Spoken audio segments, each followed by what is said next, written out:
हनुमान जयंतीच्या उत्सवी वातावरणात नागपुरात एक अत्यंत खळबळजनक आणि हृदयद्रावक घटना उघडकीस आली आहे। शोभायात्रेदरम्यान बेपत्ता झालेल्या 14 वर्षीय अथर्व नानोरे या बालकाचा मृतदेह संशयास्पद अवस्थेत आढळून आल्याने शहरात भीती आणि संतापाचे वातावरण निर्माण झाले आहे।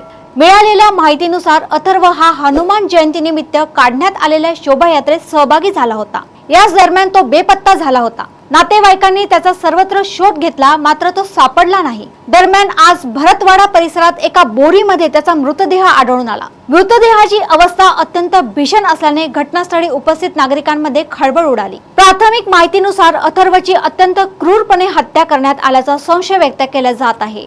त्याचे हात बांधलेल्या अवस्थेत होते, तसेच गळा आवळल्याचेही दिसून आले।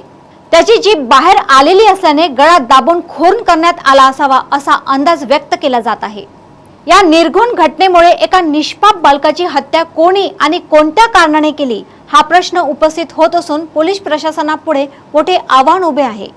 घटनास्थळी फॉरेन्सिक पथक आणि वरिष्ठ पोलीस अधिकाऱ्यांनी भेट देत तपास सुरू केला असून परिसरातील सीसीटीव्ही फुटेजची तपासणी केली जात आहे। या घटनेमुळे नानोरे कुटुंबावर दुःखाचा डोंगर कोसळला असून संतप्त नागरिकांनी अथर्वचा शोध लागावा यासाठी आज चक्का जाम आंदोलनही केले होते।